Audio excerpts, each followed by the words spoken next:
What are the 8 common archetypes or psychological functions found in most stories?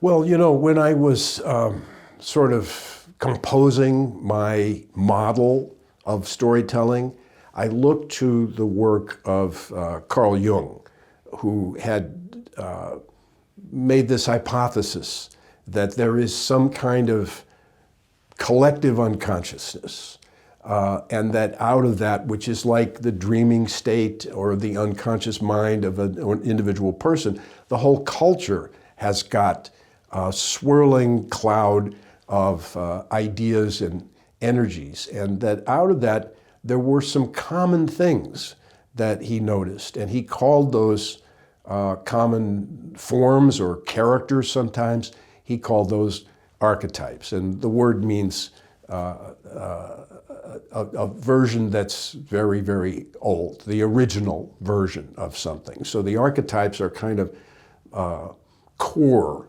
beliefs or almost models from which all kinds of other variations can be described. But the ones that I found most useful were, first of all, the hero, who stands for an idealized version of ourselves.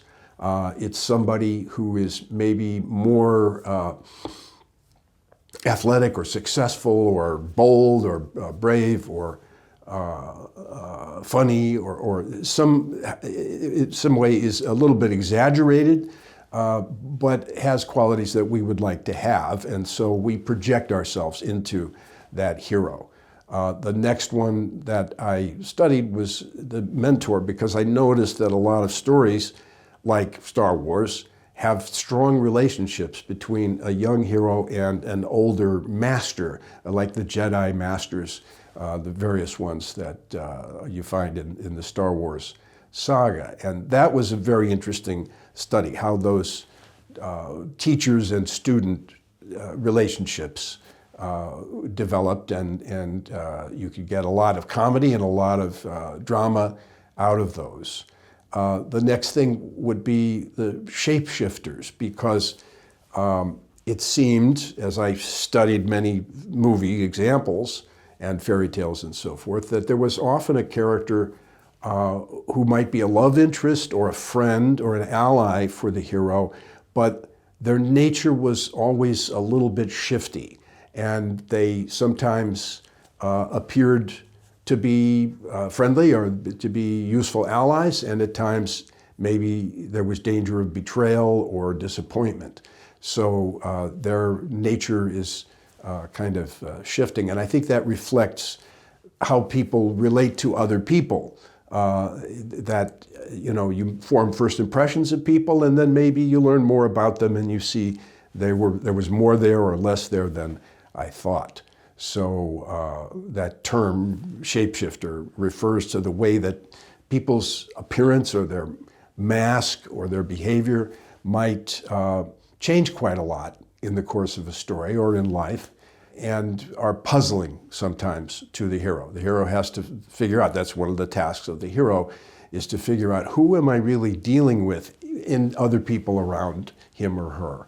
So shapeshifter is kind of a catch-all for those. And this is where I put all of the romantic relationships, but also the buddy comedy relationships, that they fall into that same pattern, because typically one member of this two-person team that's thrown together, usually, one person is pretty fixed and firm in their appearance and their attitudes and so forth, and the other one is kind of shifty and untrustworthy or mysterious. And this is a human thing that we all encounter. We kind of know who we are to a limited extent, but we kind of have a sense of ourselves. And then we meet other people and maybe have to work with them and find, there's more than meets the eye. So the shapeshifter is kind of a place where I park all these romantic and friendship and alliance and business kind of relationships, because they do have this aspect of trying to figure out who am I really dealing with. And then the next archetype, I guess, that comes into play is the shadow, which is the dark reflection of the hero. And I made an assumption when I started working with these ideas that, oh, well, this is where we put all the villains. They're the shadows, they're the dark version of the hero. And when the hero is up, the villain is down and disappointed. And when the hero is in big trouble, the villain is on top of things and feels great. So it does cover that, and I think that's a useful way to look at villains, that they're kind of the dark shadow version of the hero. But it's a much bigger term in Jungian archetypal theory that includes all the stuff within yourself that you are suspicious of, or you don't trust, or you don't like, or you're ashamed of, or you're afraid of, traumatic events in the past that you don't want to think about. All of that lives in an area inside of our psychology that's called the shadow. So it's both the name for individual characters who might be wearing that mask of threat to the hero, or the dark version of the hero, but it also can be a space within the hero, or even within a society, where all that dark stuff or repressed stuff is hidden. And it has certain rules that I think are very interesting for composing stories, that the shadow tends to get stronger the more you deny it. So admitting to things and revealing things to yourself, and exploring and dredging up unconscious material is usually a healthy thing. It's difficult, but getting the shadow out into the light is a good idea. And I think vampires, as a literary creation, are a really good expression of that shadow idea, because technically they're supposed to disappear into a puff of ash or something when they come out into the sunlight. And it's the same with these shadow things. They have a lot of power when they're held down and repressed. They become quite dangerous, but when you let them out, it's not so bad. And they lose their power when we shine some light on them. So next thing up is a very useful one, archetype called the threshold guardian. And this is something that my mentor, Joseph Campbell, wrote about extensively, and I found it really useful in life. The idea is that every time you come to a crossroads in life, every time you come to a boundary between one way of living and another, or one world and another, there seems to be somebody or something there at the border guarding that transition, and possibly blocking you, like a policeman, stopping you, demanding payment, or telling you to go away. And it's one of the tasks of a hero is learning how to deal with that. And it's inevitable. These things are going to come up. Sometimes it's a character in a story. Sometimes it's a force, like a huge rock slide or a waterfall or something that's blocking your path. But the heroes have to figure out ways to get around it, over it, under it, through it, to embrace it, to seduce it, to bring it into your parade along with everything else, and not be stopped by it. That's the basic key. And I've just found this so useful in life and in my career, that often I will meet an obstacle and I will think, this is fatal, this is going to destroy me, this is going to ruin my ambition. And then I realize, no, it's just a threshold guardian. And so knowing that, I can make friends with it, I can bring it on to my side, I can figure out how to outwit it or trick it. It's just an extremely useful tool in life as well as in stories. So next thing up is a kind of delightful archetype called the Trickster. And this is one that has a long, long history that goes back into myths and fairy tales, all the way back to the earliest tales we know from the Egyptians and from folk stories all over the world. The idea of a funny little critter, who doesn't have all the cards. He's not big and scary, but he's clever. Or there's a lot of him, like a lot of rabbits or a lot of ants. And as an individual, they don't have much power at all. But collectively, they have a lot of power, and they can even be stronger or smarter than a big creature like a bear or something scary like that.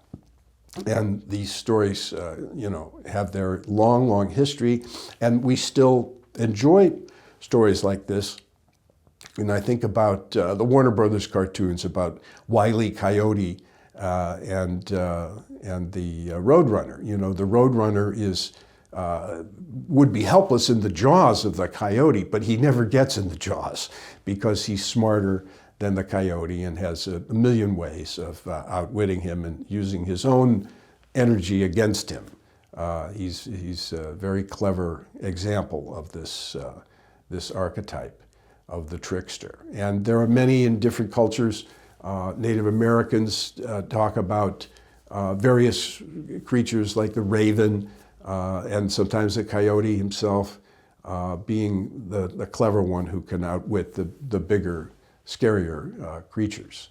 And it also is a place to put in your thinking all of the clowns, all of the humor, and sometimes this is a kind of a mask that is worn by characters in the story. They become funny in order to do some job. They become clever and are able to outwit the stronger characters who should have all the advantages. But this kind of trickster mentality gives them some advantages. And then the last one that I added in later editions to my book, it was kind of an afterthought, but it was very important, is the ally. That a lot of characters in stories, heroes in stories, are limited in some way. They don't have much of a sense of humor. They are infallible, or they have to be right all the time. And they really need somebody to go alongside of them, kidding them, joking with them, deflating them when they get a big ego, giving to the audience something very important, which is called comic relief.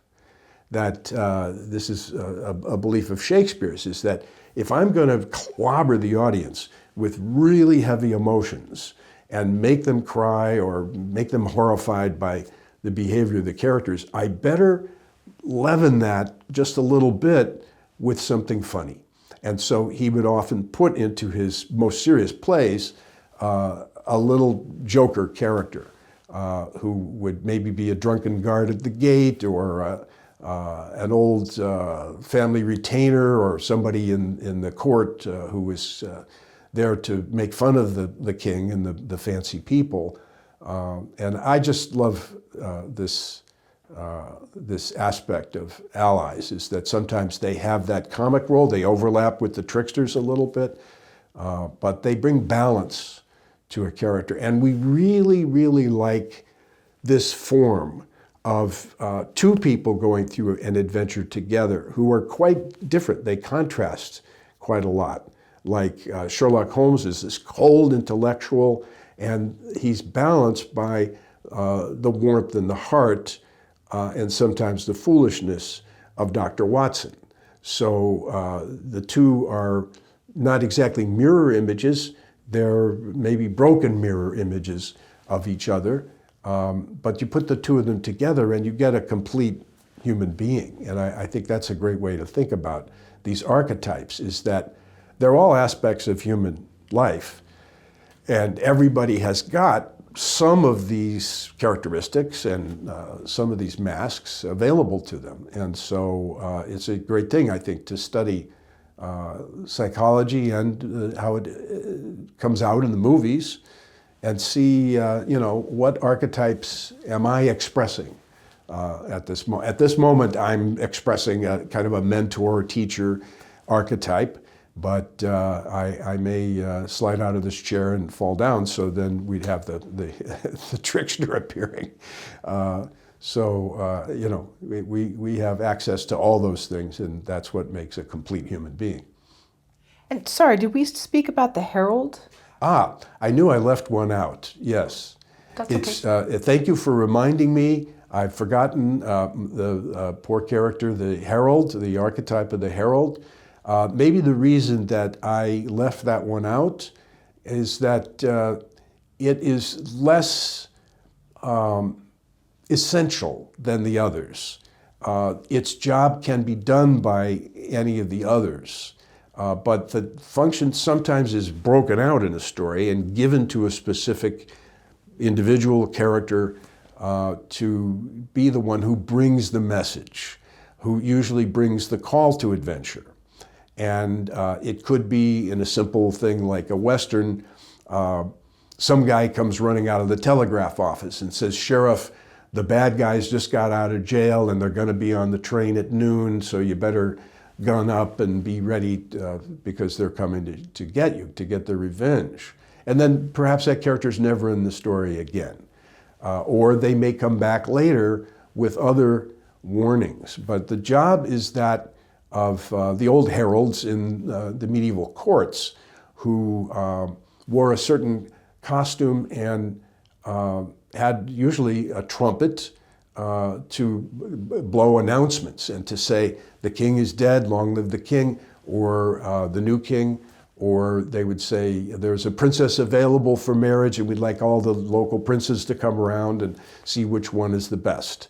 Or "Let's declare war," or "Let's declare peace," or you know, some important announcement has to be made. And mythologically, this goes along with a character who flies from the world of the gods down to earth to bring messages, and that's Hermes, or Mercury, as the Romans called him, and that was his job. And he shows up probably more than any other character in mythology because he was so useful. He was always flying up to heaven, reporting on things down on earth, and then sending down the will of the gods to the heroes and people on earth. And so he did that herald function very effectively.